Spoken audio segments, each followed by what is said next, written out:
Good afternoon, I'm Laura Skripchak. And I'm Michelle Stewart. Pi Kappa Phi CMU Social Fraternity holds its first fundraiser. And fuel prices are on the rise all over the nation. Mark Moses with weather and Sal Jocko with sports, coming up on News Central.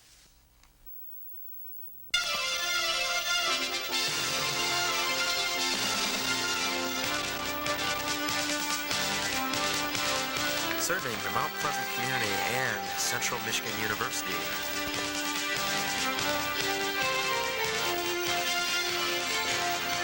With Michelle Stewart, Laura Skripchak,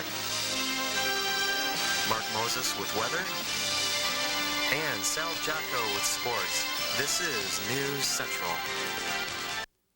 While many students around Central Michigan University's campus are looking for ways to make money this summer, 2 student organizations are participating in fundraisers today. Phi Kappa Phi fraternity started their first annual scaffolding fundraiser this morning at 8 a.m. The group perched itself in front of Warner to raise money for PUSH, or people understanding severely handicapped. 2 brothers will be sitting atop the scaffolding 24 hours a day until $2,000 is raised. As of this afternoon, only a couple hundred had been raised. PUSH is an organization that works with the disabled community, providing awareness, education, and fundraising. A percentage of money raised will be donated through grants available to local organizations in which the fraternity has relations. The rugby team, on the other hand, was also braving the cold in the hopes of raising money. Rugby team members are recruiting Discover Card applicants. Discover rewards the team with money after applications have been processed. Students who fill out applications receive a 2-liter bottle of Coke. Consumers are seeing gasoline prices go up due to new federal clean air rules. The average price of gas jumped more than 1.5 cents per gallon during the past 2 weeks. A national survey of 13,000 gasoline stations showed the average price of gas was over $1.18 a gallon. That's up 1.6 cents from just a week before. Ford announced today it will spend about $3 billion to improve plants in Kentucky and Ontario. The move will supply 1,000 jobs. Ford says it will spend about $1 billion to equip the Windsor engine plant in Ontario for production of new truck engines beginning in 1995. The Ontario plant will hire about 850 employees, including 700 on indefinite layoff. Ford says another $650 million will be spent to expand and equip its Kentucky plant in Louisville for production of the F-15 series trucks. The F-series trucks were the best-selling trucks in America last year. A final decision on the construction of the city's $6.5 million water treatment plant will be decided at tonight's commission meeting. The commission has postponed the decision a number of times due to citizen protests and lack of information. While the issue of quality seemed the first issue, commissioners have discovered that quantity is the most important. According to Grand Rapids engineer Bill Kelly, Mount Pleasant does not currently meet state's health department regulations for water supply capacities. The issue of water treatment isn't a new one to Mount Pleasant. The debate has been going on since the 1940s. Commissioners feel it is time to make a final decision. 2 years ago, Matthew Moore considered himself a white male, but after his family traced his ancestry, he is now considered an American Indian. Moore applied to the University of Michigan as an American Indian after finding out that his great-grandmother was Native Indian. This made him 1/8 Indian, and so in return he received 4 years of free college. Over the years, more and more college administrators are turning their cheeks when it comes to meeting the requirements of being an actual Native American Indian. It's a national fraud, and 70% of college students who receive scholarships and money are not Native. Most colleges only require tribal affiliations to be considered for scholarships. Otherwise, it is controlled by the state.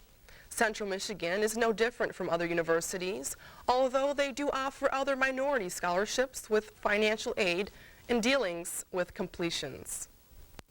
Republican Representative Stephen Dresch of Hancock announced today that he's running against Congressman Bob Davis for the newly formed 1st Congressional District seat. Dresch says he wants to offer a positive alternative to Davis, who's been named as one of the biggest abusers of the House banking overdraft system. Dresch said that he would refuse contributions from political action committees. He will officially announce his candidacy today in Traverse City and Alpena. And could pasta be the key to a slimmer you? Well, our Health Beat reporter Candy Cobflesh has the story.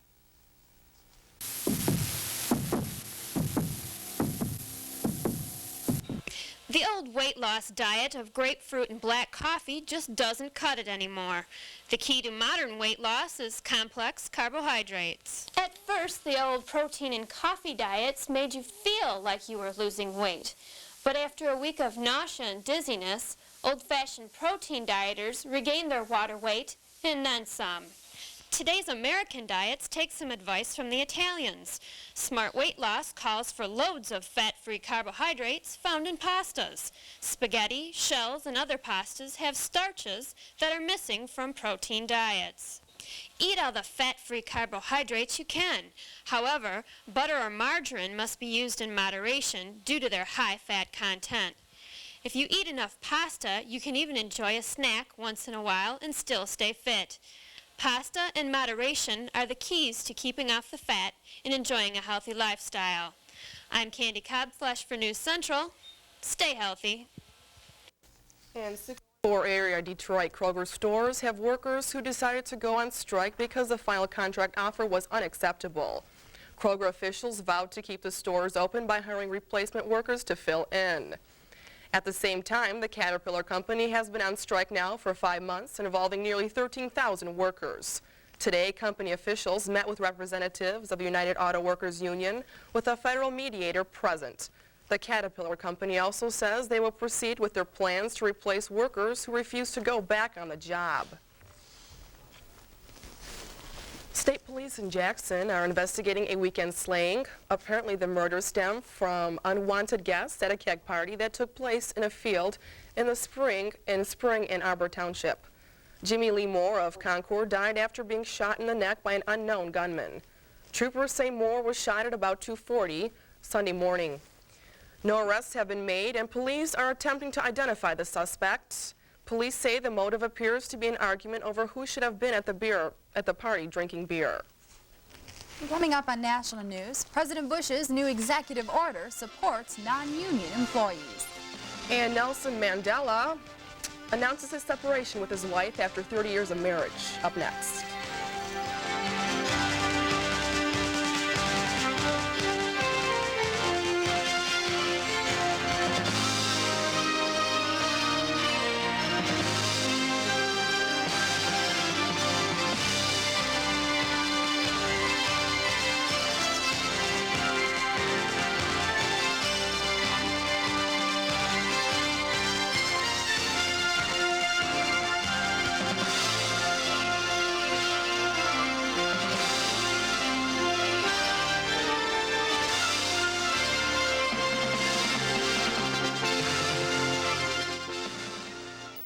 This is Anna. She has a lot. She has a mother who loves her and a roof over her head. But tar paper walls don't keep out the night chill. She doesn't have enough to eat, sometimes little more than tortillas. She doesn't have the books and supplies she needs to stay in school. And education is her key to a better life. Anna and others like her need someone to help. Could you help? For over 25 years, Children Incorporated has been matching children like Anna with sponsors like you. Your tax-deductible donation of only $21 each month will help provide food, clothes, medical care, and education. You'll receive a picture of the child you're helping and opportunity for personal contact. Please don't wait. Imagine how your help will make Anna or a child like her feel. You can give hope. Write or call Children Incorporated, 1-800-538-5381. That's Children Incorporated, 1-800-538-5381.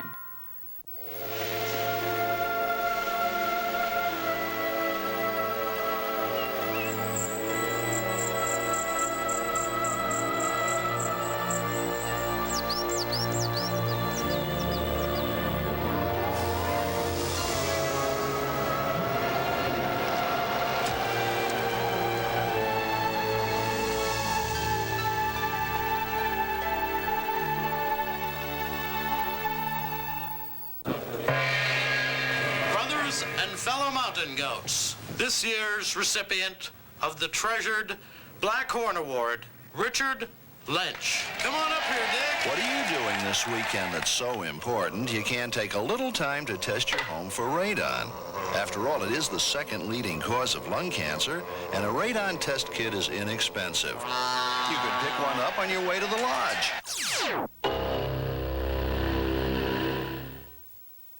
AFL-CIO President Lane Kirkland is angry about President Bush's new executive order to federal contractors. President Bush says the executive order he signed today will guarantee that Americans won't lose their jobs for refusing to support their union's political activities.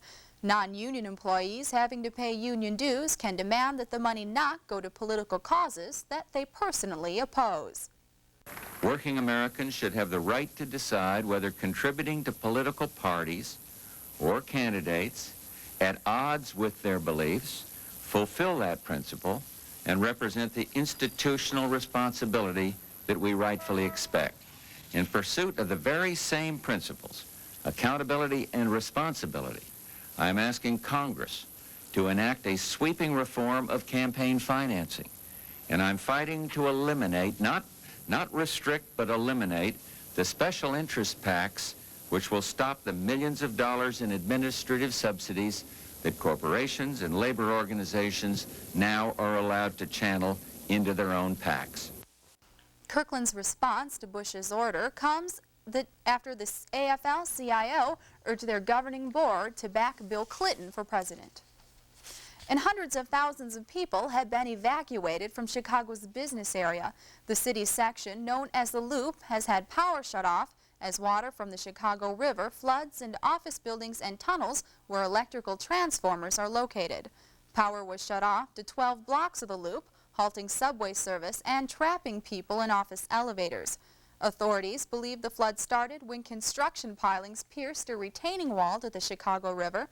U.S. Army Corps of Engineers are attempting to lower the water's level with a series of locks leading to Lake Michigan. Despite the damage and panic, no injuries have been reported.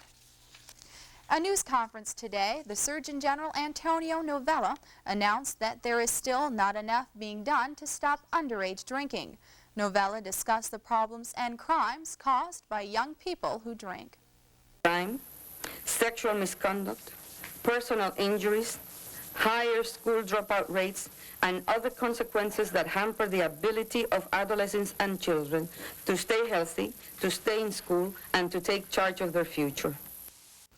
Novella also cited a study that found junior high school is often a training ground for alcohol and drug problems that continue throughout high school, college, and possibly a lifetime. African National Congress leader Nelson Mandela and wife Winnie are separating after 30 years. Mandela told reporters he loves his wife, but situations between the two were unbearable in the recent months. The African leader denies that they are splitting over new allegations about his wife's involvement in the kidnapping of 4 boys in 1991. Love for her remains undiminished. However, in view of the tensions that have arisen owing to differences between ourselves in a number of issues in recent months, we have mutually agreed that a separation would be best for each one of us. My action was not prompted by the current allegations being made against her in the media. Mrs. Mandela denies all the allegations made on her behalf. Trans World Airlines announced a ticket price cut of 20%. TWA, which is bankruptcy at the time, lowered its prices in response to a price reduction of American Airlines. TWA did say its new fares will keep its new fares up to 40% lower than its competitors on some coast-to-coast flights. And the cabinet of Russian President Boris Yeltsin is threatened to resign. At the same time, the body is warning the Russian Congress that tossing aside Yeltsin's reforms could worsen Russia's economy. Yeltsin is trying to beat back an effort by lawmakers to trim his powers. And France's tribute to Walt Disney opened this past weekend. Euro Disney opened in Marny-la-Vallée, France. Inaugural activities were held at the park Saturday night, and much of the production was telecast nationwide.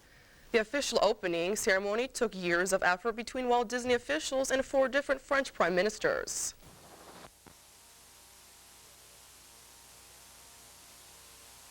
Of Euro Disney, that's 1/5 the size of Paris. Between $4 to $6 million was spent, and the new park has 6 hotels with 5,000 rooms. Ticket prices go at $45 for adults, $35 for children. And in the weather, it's just been too cold for me, Mark.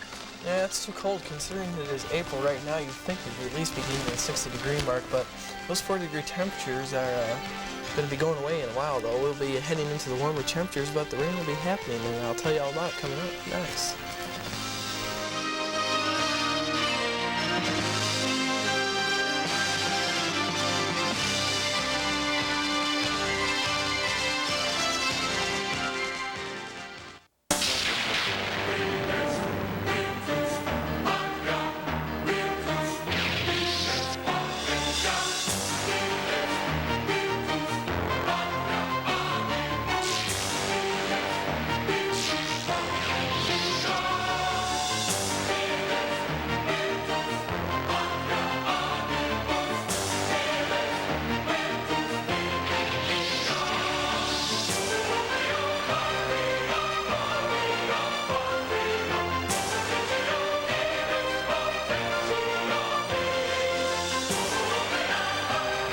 Compete, you've got to be strong.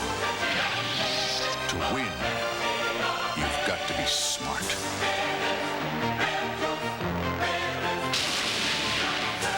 Maybe you can be one of us, the few, the proud, the Marines.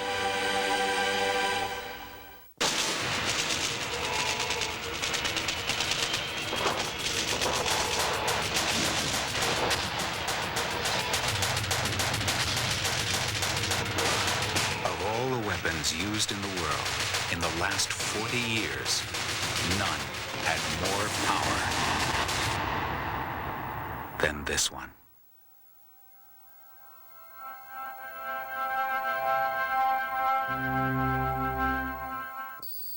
Now here's a few reasons why you should watch All Kidding Aside.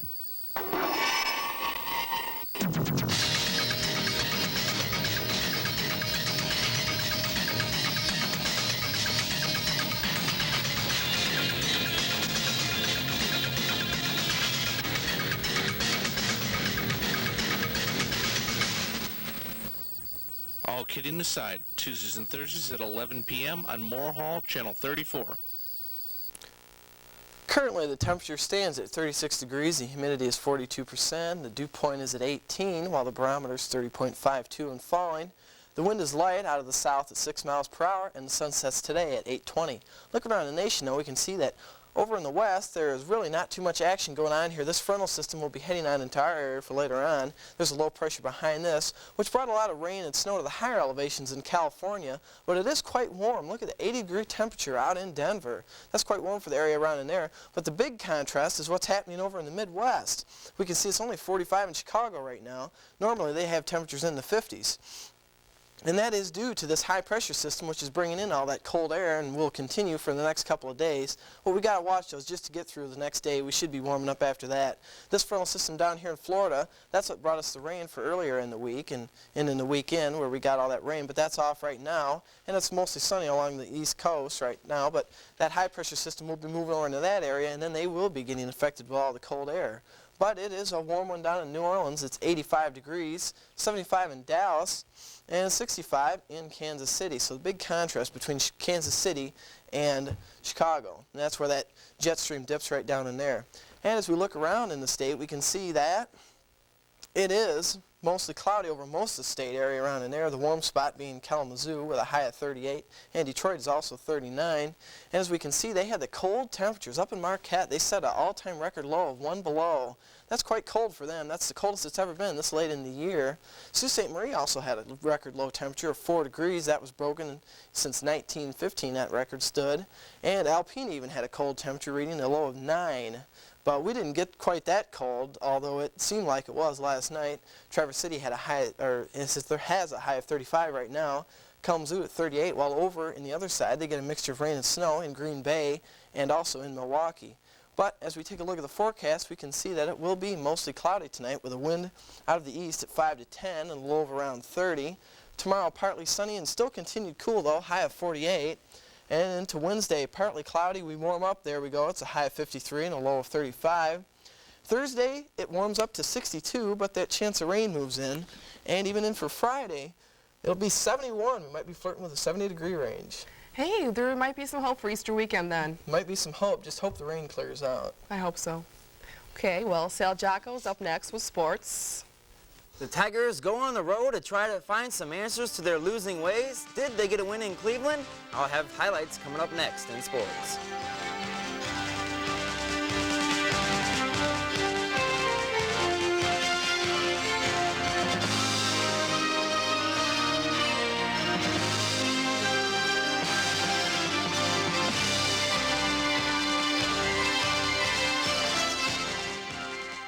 There is a mighty spirit shining out. In Salisbury, Maryland, the hungry are being fed. In Wind Falls, Indiana, a man who learned to read at 47 is making sure others learn earlier. In Hope, New Mexico, people turned an abandoned school into a thriving community center. In Boston, Massachusetts, neighbors set up a crime hotline that's making their streets safer.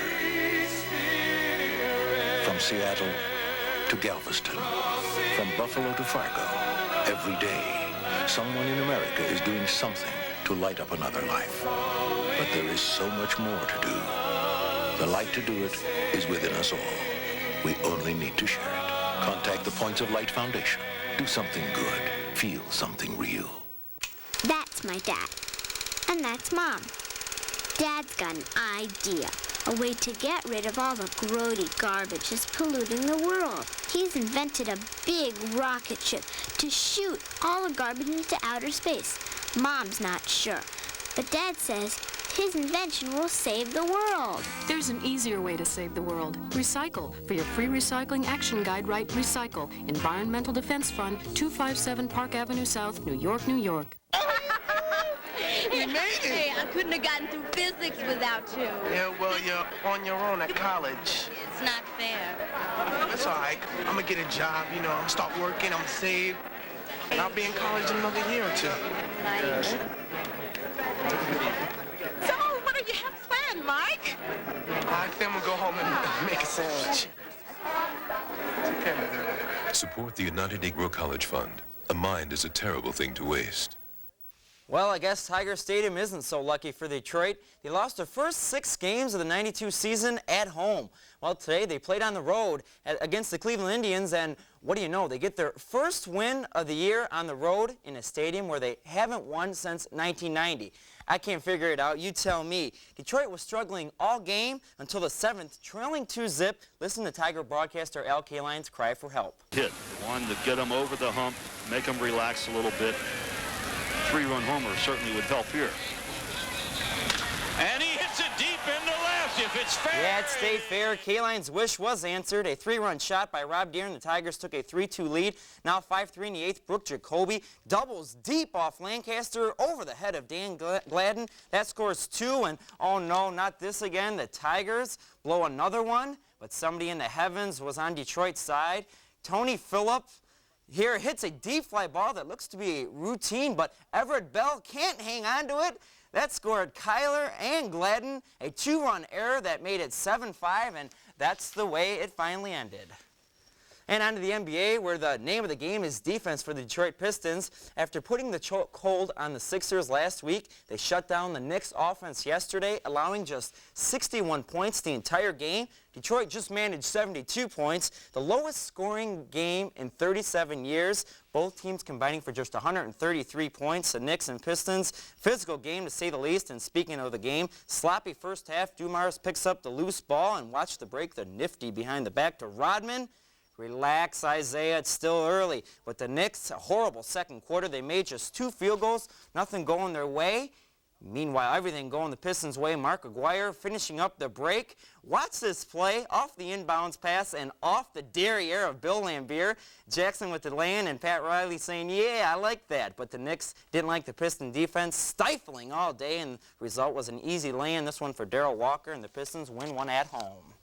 And in the NHL, thank God that strike mess is finally over.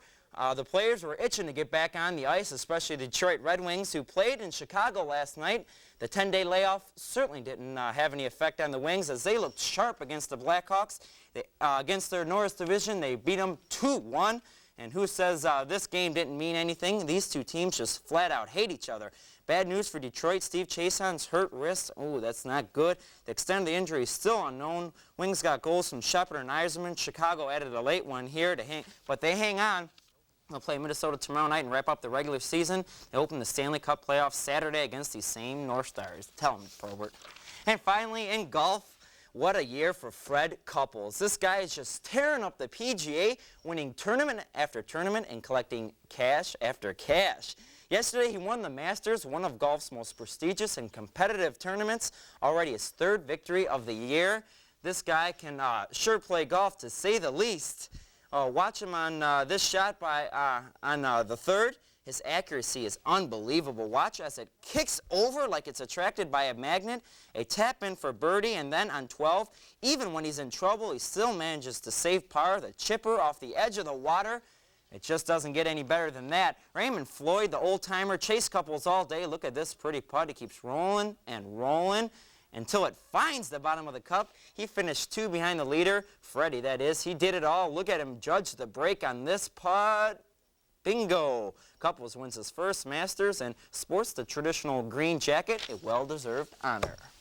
And that'll do it for sports.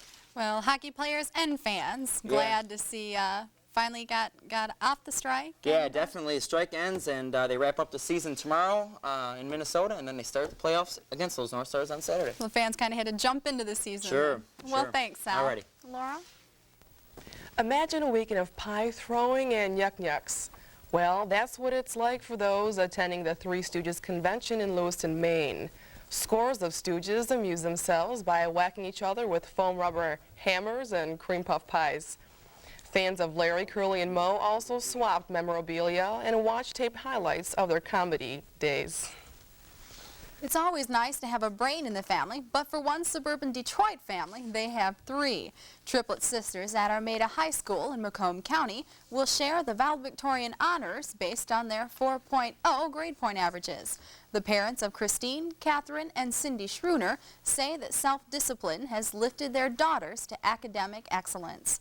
Meanwhile, the salutatorian honors at the same high school go to Melissa and Maria Schluntz, who are 3rd cousins to the triplets.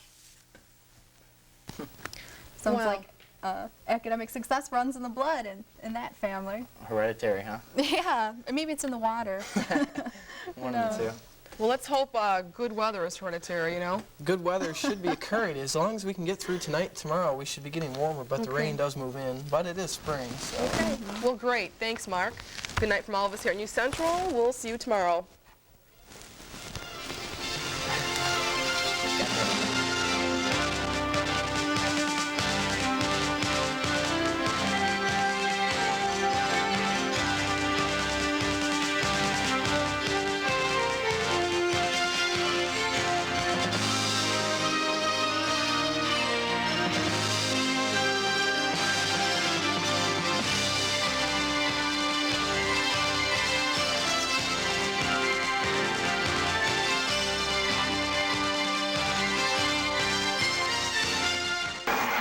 There may be nothing left to say.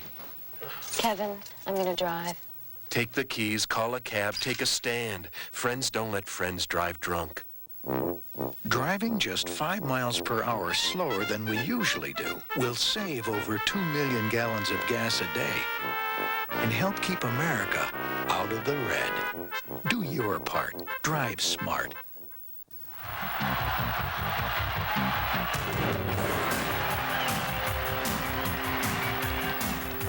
Playing basketball is a lot like driving a car. To stay ahead, you have to play it smart on the road.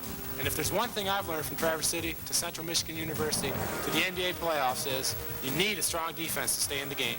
Here's one defensive move that can make a big difference next time you hit the road. Use your best defense. Safety belts.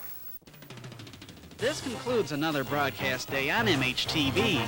Moore Hall Television is owned by Central Michigan University and is operated by the Department of Broadcast and Cinematic Arts. MHTV broadcasts on Cablevision of Mount Pleasant and CMU Telecommunications Channel 34. MHTV will return to the air tomorrow afternoon with more student-produced programming. In the meantime, we invite you to tune into Mount Pleasant's Rock Innovator, 91 Rock FM.